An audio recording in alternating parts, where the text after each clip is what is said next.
third question here, and if you'd like to share some stories from your hockey days, even in the minor youth hockey up to juniors or college or pro, of some of the things that whether it be funny, interesting, or some what they may find and enjoy listening to.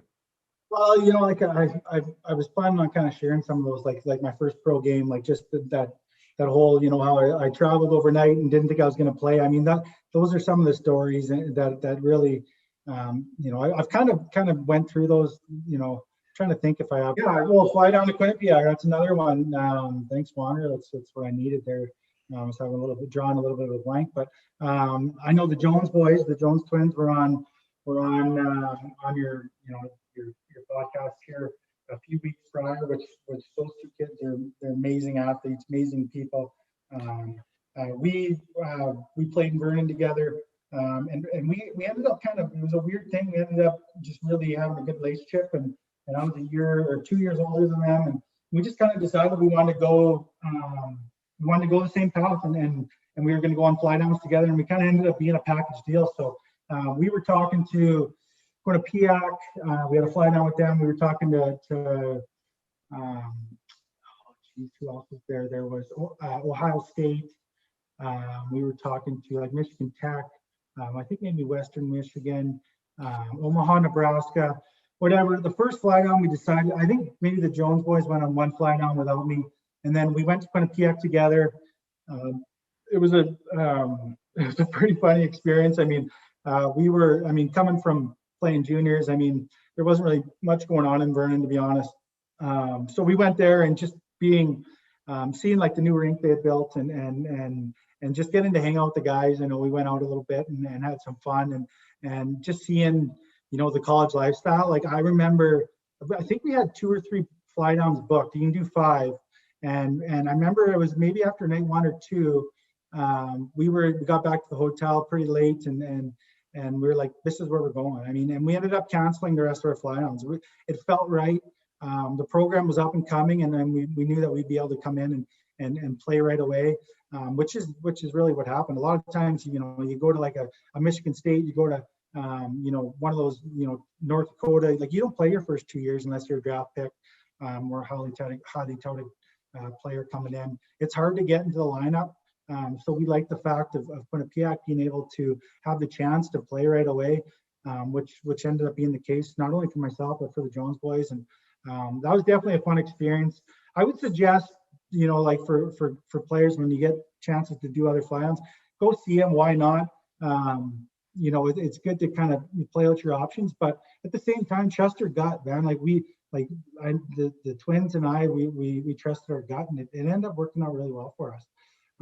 We both, they played pro. Connor played some games in the NHL. Kellen played many games in the American League. I think he's overseas now. And I had some pro opportunities and end up playing a little bit of pro myself. And let alone it was a great fit for us and it worked out. So yeah, that's a good story for sure. Yeah, no, there's a lot of funny fly down stories you hear over the years. A lot of socializing with new people and the team, whether they take you out for some food or going out to the bar or wherever, hanging out at their houses.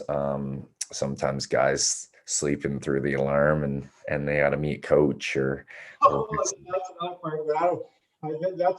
I think we I don't know. Yeah, I guess I could tell the story, but yeah, I remember Benny Sire. He's coaching in Cornell now, but he was picking us up. I think we were flying out of, I don't know if it was JFK out of New York or LaGuardia, one of the 2 major airports in New York City, which was actually another funny part because the twins and I mean, I'm a Saskatchewan-born guy. I'd never really been anywhere. The twins, they're from Montrose. We were just kind of sheltered at that point.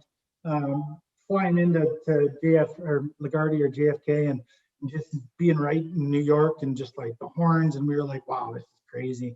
And I remember, I don't know if it was the fly down or after, but I remember Connor, I think it was Connor Jones saying we were talking to, I don't know if it was the coaches, and they were saying, so what do you think of it? And I remember Connor saying, oh, New York is amazing. And you didn't realize that we were actually in Connecticut, which is pretty funny. And so that was a good story. But yeah, so we had to fly back out of there, I think 5 a.m. And I don't know if any sire knows this now. He might have good chuckle if he sees this, but we ended up pulling in to the hotel just seconds before he pulled up to pick us up. And I remember we had some pillows in the back seat there, and I don't know if we brought them from the hotel. We fell asleep in an hour drive to the airport, and there wasn't much said there. We were snoozing, so it was pretty funny. Yeah, no, that's great. I'd Yeah, like to go back. If I had a chance to go back and do 4 years at Quinnipiac today, I'd do it 100%. Like those, there's, I mean, even Canadian universities, it doesn't compare. It's a whole different ball game over there. I remember when I was in junior A, I was homesick a little bit. I mean, I moved away at 17. It was difficult. All the kids our age that grew up in Vernon, they moved to Calgary, Kelowna. So there wasn't really much to do there. But when I got to Quinnipiac, like I remember, I'd be calling home once in a while. Like you miss your family, all that kind of stuff. And then once I went to college, I don't think my parents heard from me for 4 years. So there was like all those, maybe it's growing up or whatever, but I was having too much fun. It wasn't even, and it wasn't, there wasn't much that could pull me out of college. And there was some pro opportunities there after my sophomore year. With I had an offer from Vancouver at the end of my a really good sophomore year, and I ended up turning it down, man, because I really was just enjoying the process too much, and I didn't think I was ready, and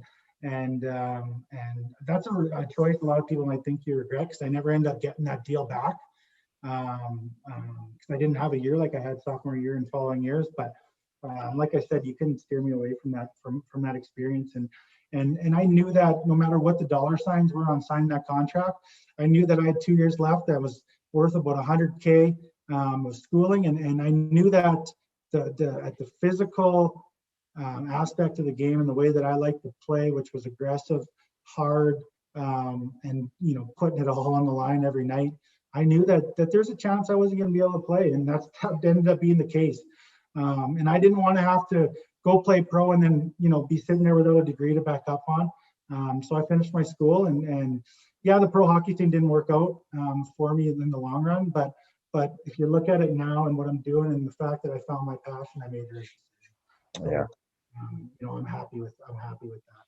yeah, yeah. No, it's the whole NCAA experience. It's really, really hard to explain and tell all the stories, but it's like it's been there forever, and it's just built in, and they just seem to know how things go over there with how it is one thing to have obviously the schooling and then the practices, the games, but then you got all the the school campus restaurants and the bars that are close and whatever else you can do. It was such a great location. Something to do every night, like there's always something to do, always a way to let loose. There's always, people that are looking to hang out, whatever it is. Like, and the thing, this kind of brings you back to the opportunity to get to play. And the Dub's a great route too. But the opportunity to it's tough to get recruited to let alone get drafted to the Dub or get recruited to NCAA. It's tough, especially as Canadian kids. When it comes to the recruiting process, and you could probably, you probably have stories that are similar, but I remember schools coming out, they come watch you once, maybe twice, and it's all timing, and it's you play good when they come out, and they'll come watch you again, and if you play good again, then maybe they'll put an offer on the table. So it just takes one bad game at the wrong time. You don't know when they're going to be there. You want to put yourself in a place. Vernon was a great place. We had college teams there every night. If you're in the SJ, it's not necessarily that case. Like that's not the case. It's schools are there maybe only a few times a year. So that kind of brings me back to the point where it's important for kids to have a mentor. It's important to have some type of mentorship in place, or family advisor, or even in the case of the Dub, an agent that can You know, like for instance, what you do and you're like with your advising program for your business, like how you'll sit down, you study rosters, you say, okay, I got so-and-so player, like where can he fit in 2 years? Because that's when he wants to go to college. You look for a spot for him, you know, you contact those teams. And the most important of all, you bring those teams to watch that kid or that player when he's ready to be seen. You're not bringing him out at times where he's not ready and teams aren't going to be attracted. You get to let the player know that, hey, so-and-so's coming out to watch you tonight. Be on your best. Be ready. Do what you got to do to get ready. And you're gonna bring in schools to come look at these players more so than they would be seen potentially. I mean, maybe someone doesn't know they don't know your name, but you know, if they got Brandon Wong calling saying, hey, you got to come check out one of my players, you know, when you're doing that with a bunch of teams, your chances of getting a scholarship or getting recruited in any way or another, whether it's D1, D3, whatever, even junior A level too, like from midget perspective, increases. And if you want to go the distance with hockey and you want to experience what you and I got to experience, you need some type of help. And it can cost money to do so, but the return on investment it doesn't even compare. If you can get 2 out of 4 years paid for at school, and schools cost 30 to 40 grand a year, and you got to pay 4 or 5 grand a year for 5 years. I mean, that's 20,000, you know, spent compared to, you know, 100 or 60.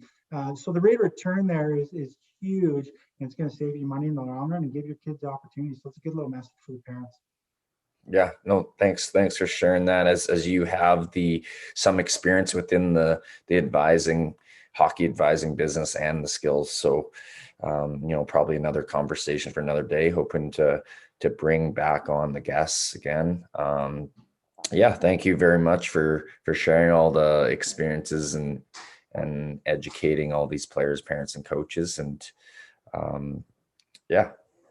No, I really appreciate you having me on. It's actually good because it's been a good experience for me just kind of in the days coming up to this, just because it's really kind of pushed me to reflect on how much hockey's helped me, how fortunate I was to have a family that supported me, that allowed me to play hockey, sacrifice so much, and really just reflect on my career and how cool of a story my career in general is, and really just be thankful for those moments. So I appreciate that opportunity as well, Brandon. Thank you very much, sirs. Awesome.